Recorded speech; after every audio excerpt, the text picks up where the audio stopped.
because this.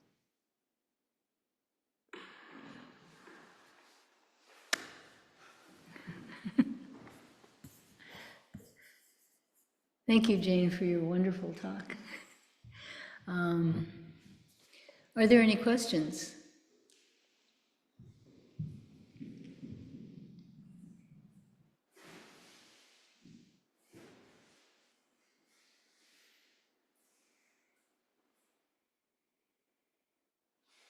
Okay.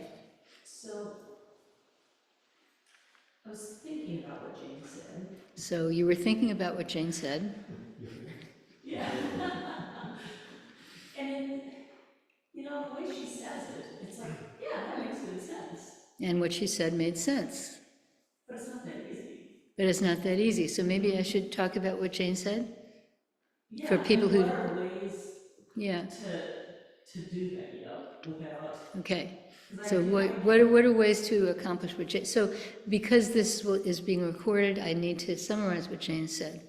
So what Jane said, it was really a wonderful talk, and she started out with this refrigerator magnet on her refrigerator, I guess that's where you have it, and the refrigerator magnet, on one side it says acceptance, and on the other side it says non-acceptance, then in a circle, and the non-acceptance has a line through it.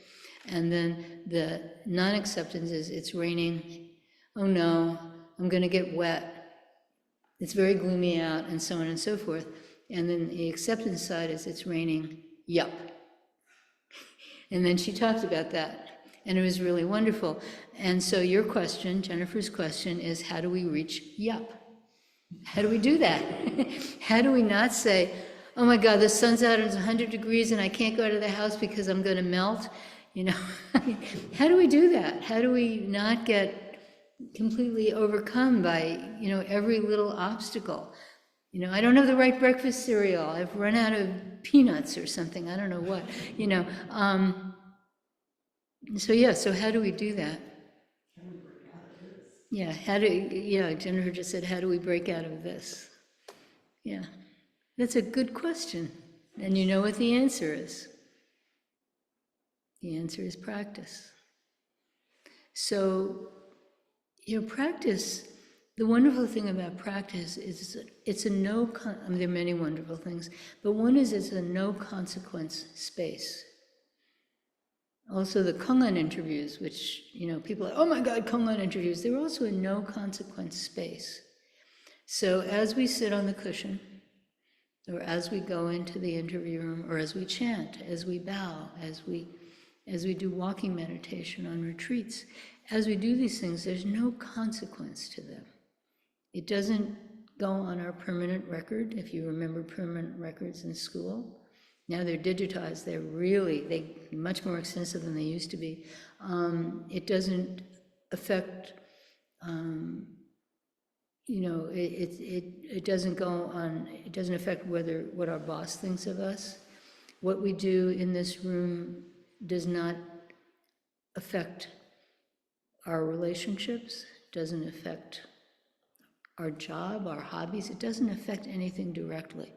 It's not that we do something and someone's going to notice and say, oh, you shouldn't have done that, or oh, that was really terrific. Whatever we do here stays here, and that gives us a freedom to really look at it. So in life, when we notice what we perceive as our inadequacies, then all kinds of stuff comes up. What are the consequences of this? Do people notice this? Am I in trouble? I'm a bad person. All this stuff kind of comes up. But here, you can notice something that you perceive as your inadequacies, and you can just say, oh, yep, I did that. And leave it at that. You don't have to analyze it. You just perceive it. Oh, there it is. And then it loses its power over you. The judging mind loses its power over you because it gets you nowhere, So all these things come up, all these things come up, all these things come up. And after a while, you begin to realize, wait a minute, I don't have to react. I don't have to be reactive here. I can just notice it. And similarly, when we answer kongans and we, get the answer wrong, which is most of the time, That is, the teacher doesn't approve of you, which is most of the time. I speak from experience as a student, and then after a while we can become detached from, oh, what is this person thinking of me? I want to be an A student, we become detached from that. So because there's no consequence, and because everything here it just doesn't leave this space, unless of course you take it with you, but you don't have to, it doesn't leave this space, and that gives us the ability to learn just to say, oh yeah, that happened. Oh yeah, okay. And maybe we learn from it in the sense of changing, or maybe we don't. But just that lack of extra layer of negative judgment that we put on things, we can see, in this space, there's nothing else happening, right?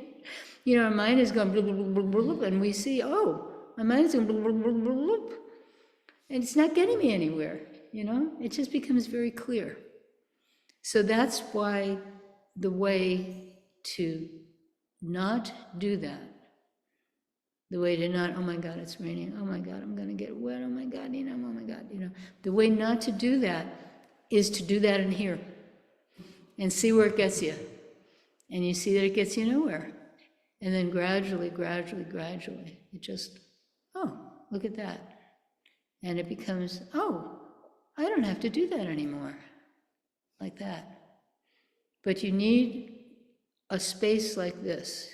It doesn't have to necessarily, and not everyone goes for Zen practice, but everyone needs some kind of space like this that allows them the room to perceive their karma and perceive what their mind does with that level of karma, which is above the primary level, and to perceive how useless it is, without anyone telling them, oh, that's useless. You're perceiving, you're not telling yourself, you're perceiving, oh, I don't have to do that. So thank you for your question. Are there any other questions? I have a question. Okay, but wait, I want to add something. I should say it's not, that's how you do that. There's also this phrase my teacher used, by natural process. So just put in sincere effort, and by natural process, it happens. You don't have to force it. Okay, Liz. You mentioned that it deals with that level of karma. Yeah. And what is that level of karma? So it's more than one level of karma, apparently. Well, I don't know, I just made that up, but it seems you have like you have the visible karma. This person's nice, this person's nasty, right? You have that kind of visible level of karma. But then you have the self-analytical level. Oh, I'm really nice. Oh, says the nasty person. Oh, I'm really nasty, says the nice person. So you have this sort of self-analytical, judgmental level. And also judging not yourself, but also others. So there's that level too. And then there's, the other level. So karma means in this context, what we're talking about, habitual responses, habitual actions, habitual responses. So there are responses and actions that take place in the world that are very visible, and then there are ones that take place entirely inside your head, that unless you talk about them, nobody knows about them. You have the mass murder, and people say, he was such a quiet person, So you have, the level that is judging and planning and stuff like that, and if you don't open your mouth, nobody knows about it. Then you have the level that judges that. It's, what is it, the snitches or something? Snitches or something that, what's his name? A children's author, Dr. Seuss, and you have, you have the Starbelly sneakers. the starbelly sneetches.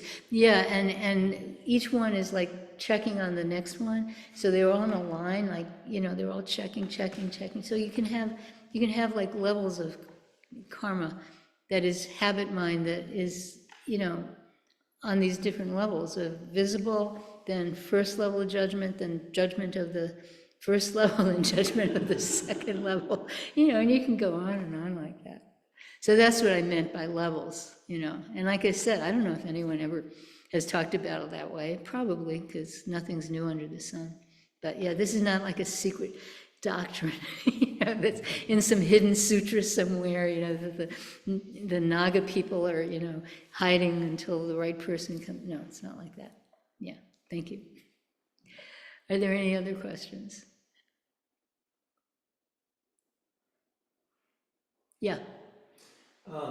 So the talk was about how not to react when there was kind of a minor inconvenience, like it's raining. Okay, so the talk was about how not to react when there's a minor inconvenience, like it's raining. What about if it's raining really hard, my house is being foreclosed on, my child died, my house burned down? Yeah. How do we approach significant difficulties differently from minor inconveniences? It's the same. So the reaction, which is focusing on how this makes you, how you feel bad about this, how you're worried about this, that is not helpful.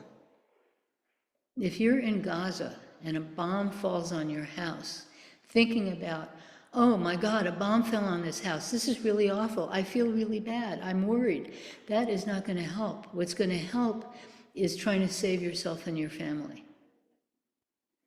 So major things, minor things, it doesn't matter. That type of checking mind, that type of judgment, that type of focusing on, oh, this is just a disaster. Disasters are disasters, but calling them disasters does not help. When a firefighter tries to save a burning house, they don't all stand there. The firefighters don't all stand there and say, oh my God, this is terrible. This house is burning. Oh, this is awful. What should we do? They know what to do. They don't waste a minute, man. They get their uniforms on, to protect them. They get their hoses out there. They get whatever chemicals they need, and they get to work. They don't stand there wasting their time talking about how bad this is. They know how bad it is. They don't have to waste time on that. So yeah, when our lives are falling apart, standing around saying, oh, my life is falling apart, does not help. Just what happened? What is going on here? How to effectively respond. And a lot of times we don't know how to effectively respond. Not everyone's a trained firefighter, So things happen in our lives and we don't, there's no rule book. There's no, little thing you can look up and say, oh, do this, do this, do this. So it's very hard sometimes to just see how to respond. But the mind of oh, this is awful. Yeah, it's awful.